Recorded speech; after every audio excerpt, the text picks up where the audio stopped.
Okay.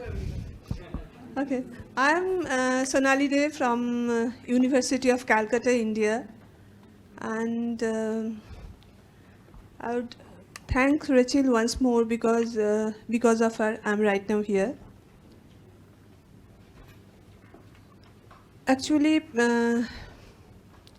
I worked with children throughout my career at different phases, and these phases are sometimes discrete.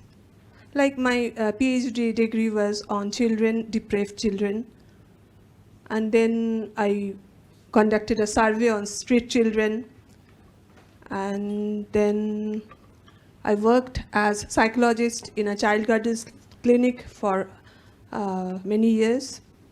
And then I conduct research on children. Right now, I work more on transgender children.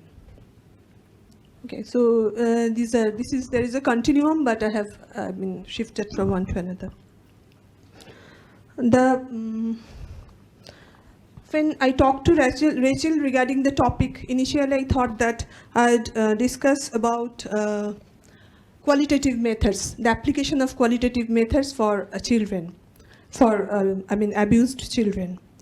But then Rachel, she asked me to talk about Indian scenario of child abuse, so I included that, and it became a bit longer.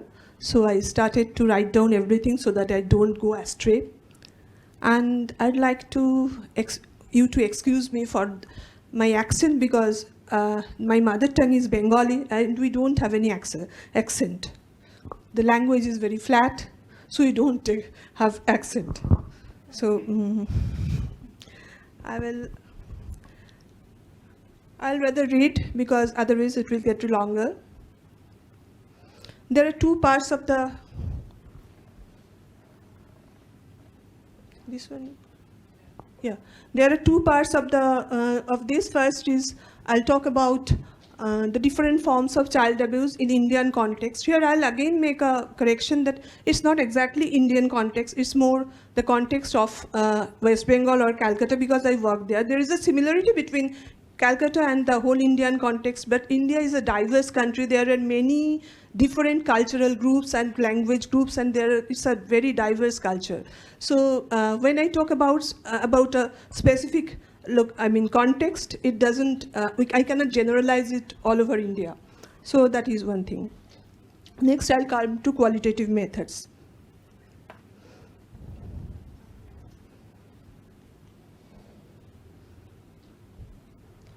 I'll start with a story. Rather than presenting figures and statistics, I'll go to stories. The stories will be, of course, very brief, not long stories. I'll start with the story. I was then working in a clinic. A boy was brought to our clinic by his father. The child was showing signs of conduct disorder. His father, who had always accompanied the child, was anxious and full of complaints about his son's behavior. The boy was restless and anxious. It was probably their third or fourth visit. I was crossing the waiting area, heading towards my office, met his father there. He greeted me and showed his hand with a bandaged, broken finger and said, "See, ma'am, what he had done to me." I was surprised. Such a small boy broke his father's finger. But when they came to my room, the story got unfolded. The father tried to beat the child so hard that he himself broke his finger. And then he thinks that the boy has broken his finger. This is the disciplining father, who in his efforts to discipline the child, inflicting torture on him in the name of doing good. He was venting his frustration, anger, insecurity, as well as his patriarchal power on the child. Even the child from very concerned and protective families goes through abuse by the parents. Getting good grade in school is so important for the children that many remain unaware they are crossing the limits of when punishing the child for neglecting school lessons. In Indian homes, while preparing school lessons, children regularly get punished. They regularly get punishment, usually from the mother. And then when the father comes home, Usually mothers report it to the fathers, and the fathers tired and for the whole day's work, they vent tiredness on the child. This is very usual. So we had been talking about sexual abuse all through, but I think these are also abuses that should be taken care of, that we should, focus on. Now I'll talk about a boy whose story can clearly show that abuses may not always leave a scar on the...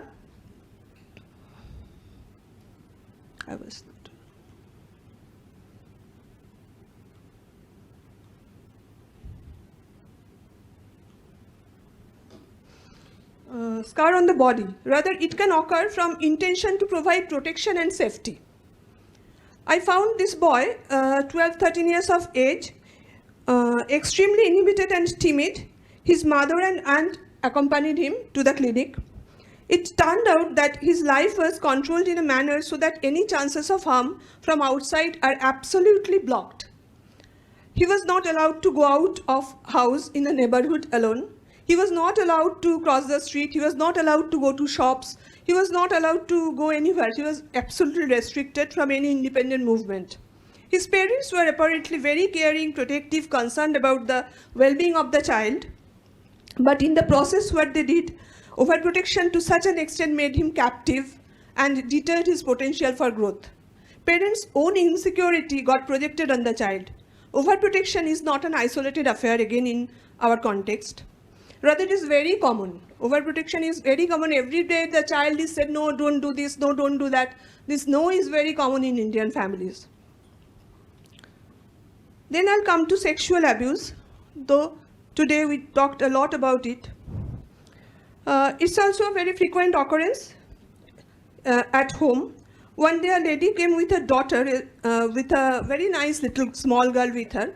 She was regularly sexually abused by an uncle, her mother's fiancé, in the afternoon in her mother's absence. The widowed lady asked him to look after the child in the house in the hours of her absence at home. This is not the only story. There are many incidences of sexual abuse that take place in their own home. Just a few days back, one of my colleagues told that her small girl of 3 years old was sexually abused by his brother. The girl reported that she was having pain in her vagina, and when inquired, she mentioned his uncle, her uncle. So it just happened a few days back. Sexual abuses take place in their own home. Children get exposed to chances of sexual abuse when parents are absent from home for work or for other reasons, even if for a short duration of time.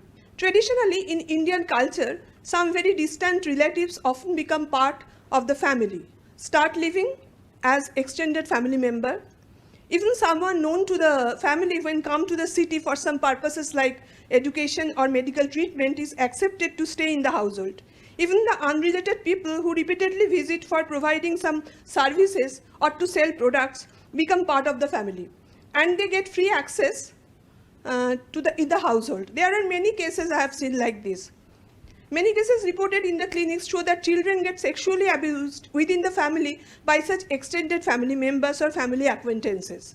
Another source of vulnerability to sexual abuse for small children is by the people who run pick-up services for school children. For the poorer section of the society, children are more vulnerable. They are often sexually abused by shopkeepers, by some security staffs, by astray people on the streets, and such other. Children of all genders are subjected to such abuse. It's not only for the girl child, it's for both girls and boys. Apart from child sexual abuse that occurs at home or in the neighborhood by some persons known to the child or family, there are reports of child rape, when the child is raped and murdered, mutilated by single person or group of people. To combat child sexual abuse in India, a special law, POCSO, has been passed in 2012 and amended in 2018 so that the abuser gets strong punishment and the cases can be solved in a short duration and all that. These two newspaper clips are before the day I started for Israel. It came on the paper. A 3-year-old child, a girl child, she was the left hand one. She had been waiting in the station with her mother and a person, the mother is divorced. A person wanted to have relation with the mother. This person brought them together, mother and the child, to the station. When at night they were sleeping, when the mother woke up, she saw that the child was not in her side. The man was there. Then he called the police and all that. Then it was found that this person, along with two others, raped the child and they cut her head. And the body was recovered, the head was not yet when I came. And the other one is, the punishment using POCSO. Apart from such major acts of aggression and neglect, there are many micro violations. I remember many girl children who reported how they get a differential treatment at home compared to their brothers. It's very usual in many Indian families to send the boy child to a better school than to his sister, to allow him to go out for outdoor games. The boy child gets a bigger piece of fish, a better school bag, better shoes, and even better medical care when ill. They enjoy a higher status at home. However, gender bias is not the only form of micro-violation.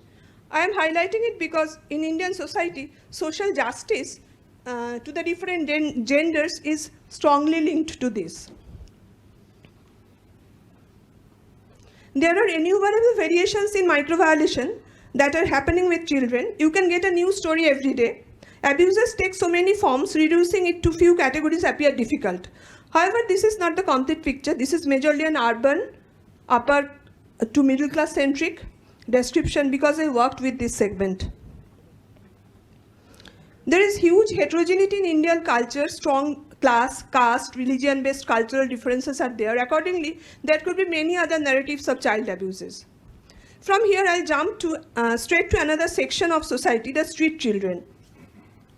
The street children and children who live in homes for the destitute children. It's also majorly an urban-centric issue. The abuses are not just many more times extensive, but the picture that comes out is extremely painful. In India, a major chunk of the street children live with their families. Ministry of Welfare of Women and Child Development published a survey report in 2007 which shows that 65.9% street children live with their families. So it's not that they just live alone. There are also children who live by themselves, and many have remote contact with their family, like the family lives in the village and they live on the city streets. They usually earn their livelihood from street itself by doing small jobs like helping at tea stalls, roadside eateries, vegetable markets. Quite a few of them earn by begging or by doing small crimes too. The children who live alone or in groups means with their peers, are the most vulnerable ones, as they are the most easy prey for abuse and maltreatment. Most of these standalone children who are found on the streets are boys. Girls are very rarely seen. Now, but I'll share you the story about a girl here. A girl who lived on the street. Lakshmi was the name given to her by the traders of a small vegetable market. She used to lend her hand in their work in exchange of some food. She was about 14-15 years old when I saw her. And she lived alone on the street. From her behavior, it appeared that she had some psychiatric issues. To my shock, one day I found that she gave birth to a baby. I will never forget when I saw her with a newborn baby. The baby was lying on a small cloth of paper, a small sheet under the bare sky. And Lakshmi was roaming around. She was not attending to the child. She was just roaming. I felt that she doesn't know what to do. The baby was lying there, she was roaming around. And that was the last time I saw her. I hope some NGO or some people picked her up, but it happened. The neglect and abuse in the child of the street children, in the life of the street children, are sources of endless misery. Everyday life of a child on the street is full of deprivation and abuse. I met children at homes for destitute children. Usually these children do not have any family.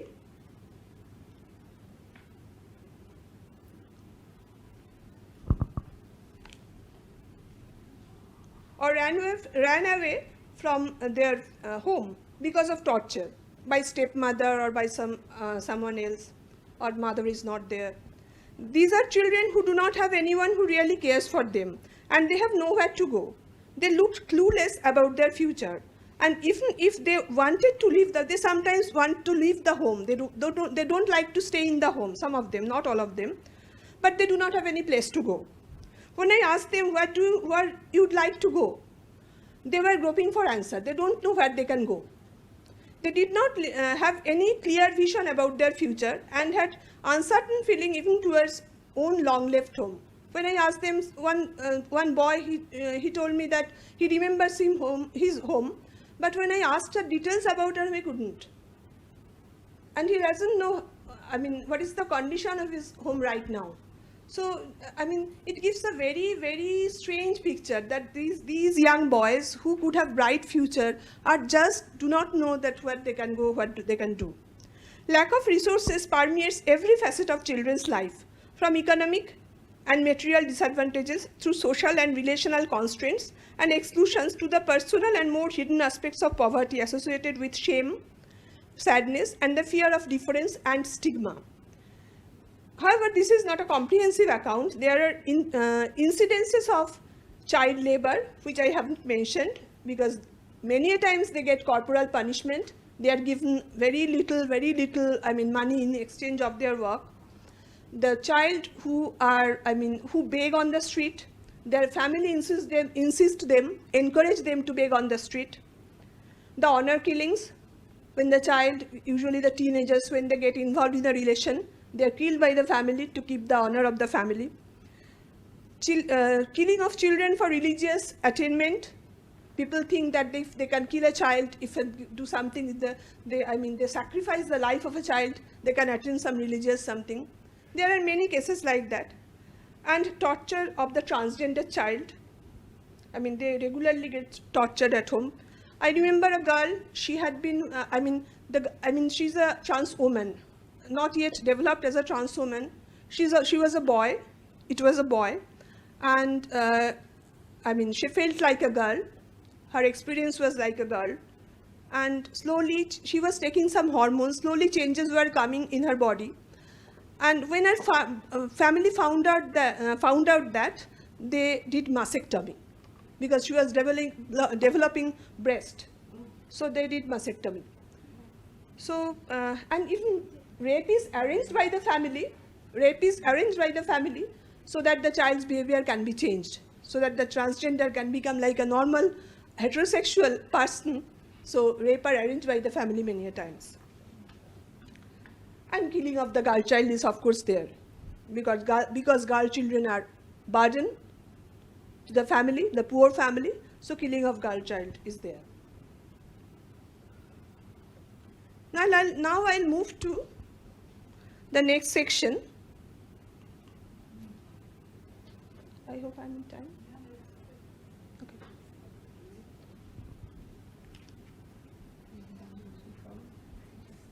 The use of qualitative methods. The greater power differential between adult researcher and therapist. I'm using the term researcher and therapist together because I feel the therapist is also a researcher, and the research has a therapeutic value on the children. It's not just research. The power differential between the therapist or the researcher and the child participant makes it a greater challenge for us as researcher, as therapist. As professional, we have to be careful not to impose our own views and expectations of childhood onto children. Preferable research assessment methods will be those that allow children to use their own words, concepts in relaxed settings. And the professional needs skills to gain access in the children's world. I'm trying to give an overview of the methods that I usually use for children. All of these methods involve conversational interview with some difference in settings to give the child comfortable space for expression. First is conversational interview. This is the primary method I use. I prepare an interview guide beforehand that provides the main axis around which the interview is conducted. but I conduct unstructured, open-ended interview. I talk to the child regarding various aspects, their life, their everyday life, their parents, their home, their significant others, their beliefs, wishes, and even different concepts which are quite abstract, like beauty, love, peace. I talk about all these issues. Most of the children like to talk once they get acquainted with me. A variant of this method is playroom interview. For smaller children who are quite inhibited, I use a playroom. First, I let them explore the playroom to make them comfortable.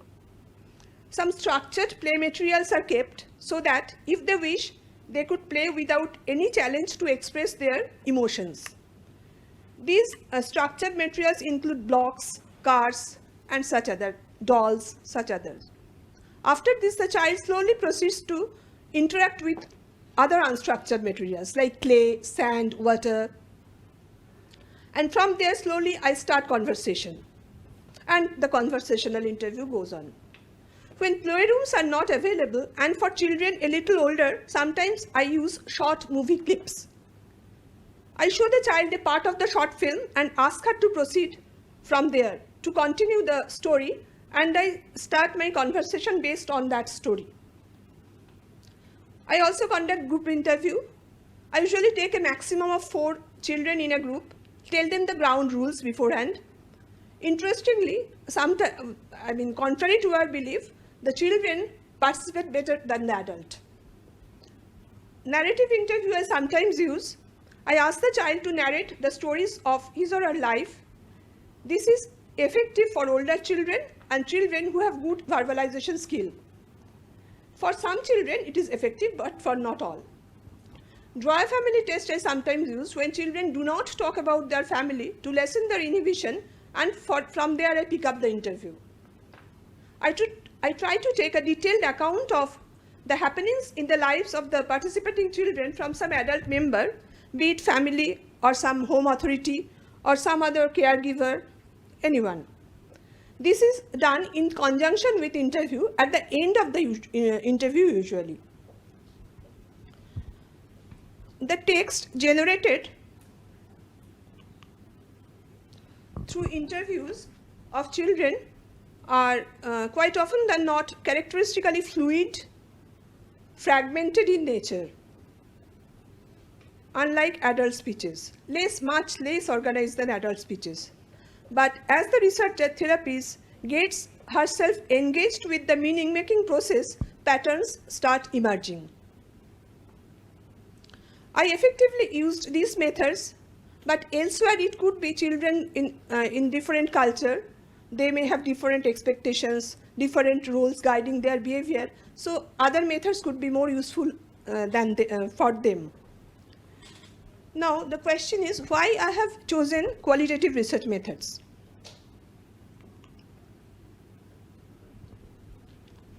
Every methodology, as we know, have an underlying philosophy.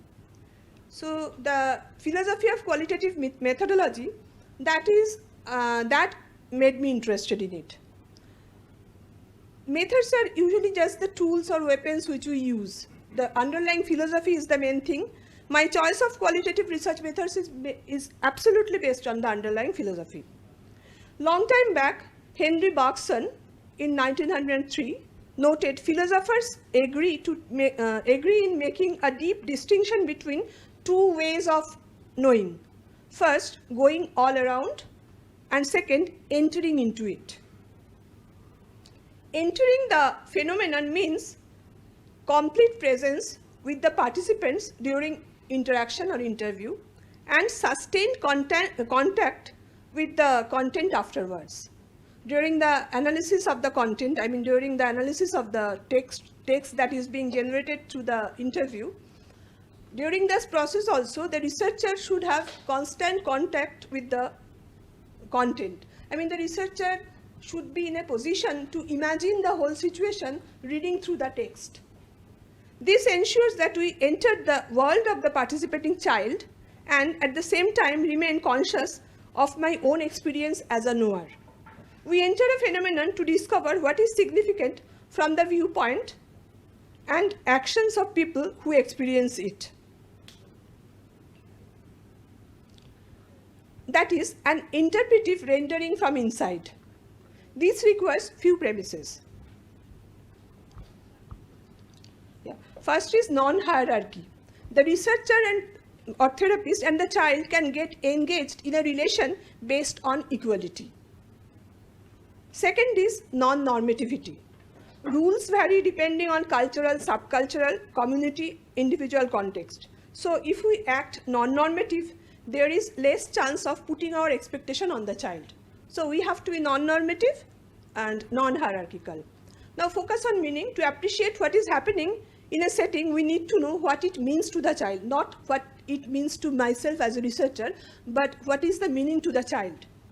Interpretive, there is no viewpoint that is independent of interpretation. In the world, there is no concept, no viewpoint that is independent of interpretation.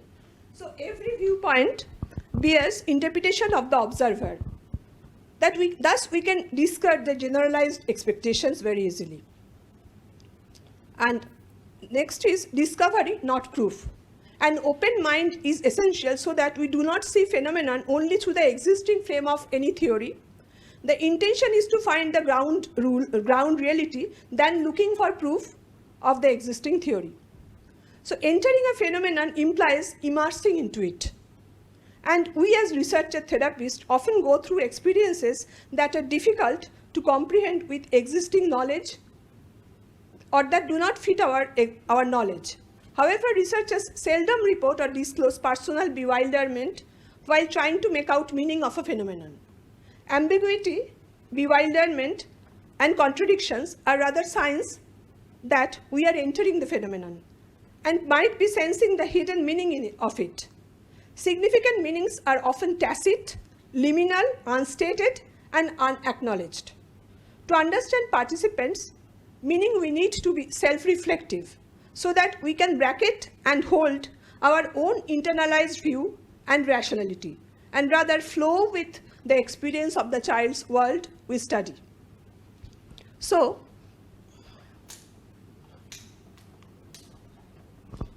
to adopt qualitative methods, we need to remember the following. First is reflexivity, how the research therapy process transforms our own self, our knowledge, structure, our faith, belief, our rationality. Today in the morning, in the sessions, we have seen this. We have already seen this. When an incident changed the life goal or the pattern of someone who presented here in the morning. The therapist researcher is not a neutral therapy provider who remains unaffected and aloof, providing robotic assistance to the child. Next is meaning making is a process that requires co-construction. Arriving at the meaning of the phenomenon through joint effort on the part of the child and the researcher therapy is required. The researcher sometimes feels it's his or her responsibility to find out the meaning, but it's the joint responsibility of the child and the therapist. It legitimizes the participant's right over the findings, even if she is a child. Third is truth or reality. It could be multiple and contextual. It is relative depending on our standpoint. Chalmers noted, truth emerging from one standpoint becomes rhetoric when viewed from compelling evidence flowing from another standpoint. Reality can be redefined with change of standpoint, change of context. Reality is always subjective. Subjective interpretation of an event constitutes the reality for the individual. Theories claiming universal application believe in universal generalized reality that may not fit the local context. The way we frame our query research shape what we are looking for and what we can see. Chalmers suggested, following Goffman, that we may make the list of our objectives as lengthy as possible. As open research questions keeps the possibilities open, we need to keep ourselves open to experience. Goffman suggested intimate familiarity with the phenomena. Herbert Blumer asserted that we need intimate familiarity to say anything important about our participants. While observations Observation remained one of the frequently used methods. The way Goffman suggested its essence shows the meaning of intimate familiarity to him.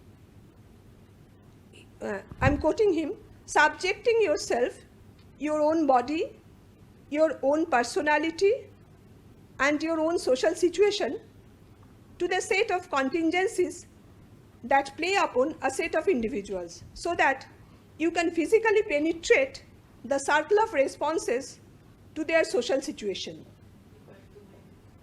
or their, I'll finish, this is the last slide, or their work situation or their ethnic situation or whatever. Language is the vehicle through which all views, values, feelings, priorities are expressed. There is no other possible tool to reach the child's world. Of course, drawing is also a language. It's not that the language means that's the verbal language, drawing is also a language. Without active participation of the human participant, the child, no phenomenon can be understood. Lack of rigid and fixed framework paves the path for imaginative and reflexive handling. So it's better not to make a very strict design or to make it very, strict rules. Thick description is required for understanding a phenomenon.